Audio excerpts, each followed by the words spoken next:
Baca. Serius. Ibu-ibu baca nggak kira-kira nih soalnya? Ustadz, sebagaimana kita ketahui, izin apa? Izin apa kira-kira? Hah? Izin poligami tidaklah diperlukan. Namun, apakah berdosa jika seorang poligami tanpa memberitahu istri pertama? Dia kan sudah jawab sendiri tadi. Perhatikan jawabnya. Sebagaimana kita ketahui izin poligami tidaklah diperlukan. Kan sudah dikatakan tidak perlu kan? Namun apakah berdosa jika seorang poligami tanpa memberitahu istri pertama? Sudah dijawab belum? Sudah dijawab. Jadi nggak perlu saya jawab lagi. Yang bertanya sudah jawab, tidak diperlukan. Iya kan? Perlu nggak ditanya lagi? Ya nggak perlu ditanya lagi. Hah? Oh perlu rincian dalil.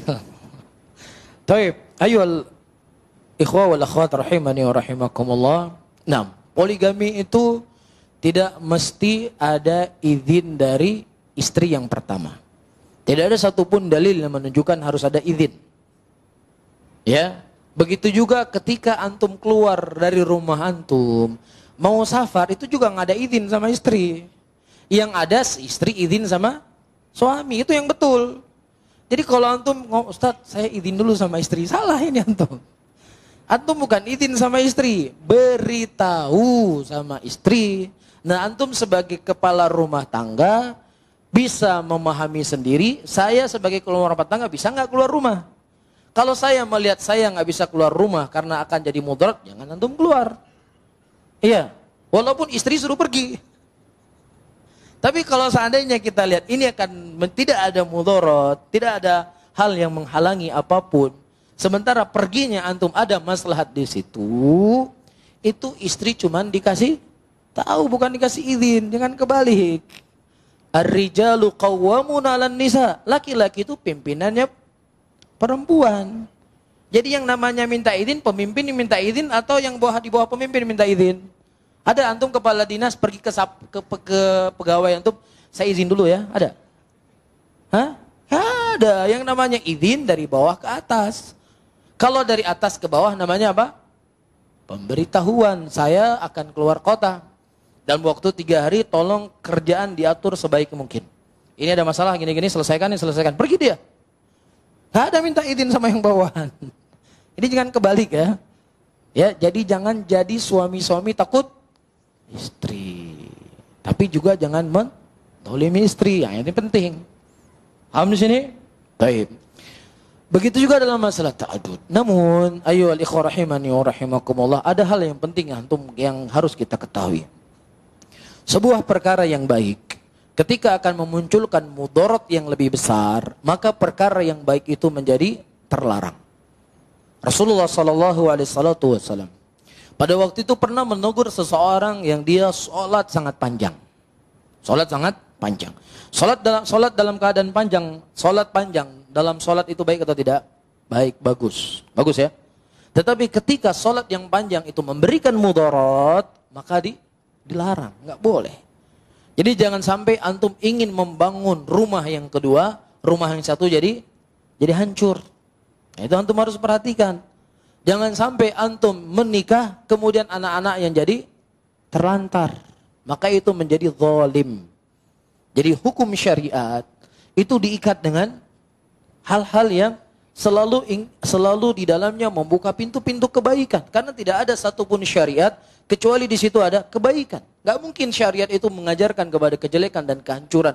Tetapi orangnya yang terkadang membuat perkara itu menjadi jelek. Adapun asal syariat itu indah. Makanya antum harus punya taktik. Ketika antum mau menikah lagi, antum harus punya taktik. Jangan selalu dihantui poligami itu sesuatu yang mengerikan. Ketika istri salah, awas ya, kawin lain. Takut nggak dia? Takut. Pasti takut dia. Jadi setiap dia salah, selalu dia katakan, saya poligami, saya kawin lagi. Coba misalnya lagi senang-senang, lagi bahagia, lagi liburan. Ya, situ antum bisik. Ya, kita begini saya sudah bahagia sekali ya. Gimana kalau ada yang lain, ada yang jaga anak-anak misalnya. Jadi dia akan terfikir, oh poligami itu indah.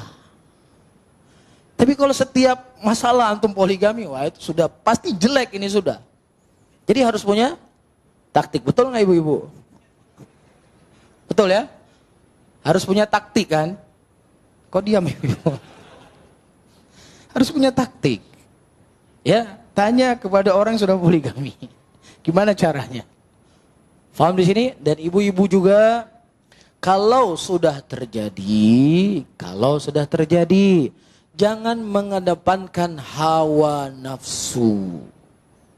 Ya, jangan minta cerai. Karena ini syariat Allah. Ya, syariat Allah itu adalah sesuatu yang indah dan mengajarkan keindahan. Coba misalnya di posisi ibu-ibu hari ini nggak punya suami. Misalkan posisinya nggak punya suami, belum punya suami. Ya, senang nggak kira-kira kalau ada yang kawin diajak nikah dengan laki-laki yang soleh, dengan laki-laki yang baik? Senang nggak kira-kira? Senang pasti kan?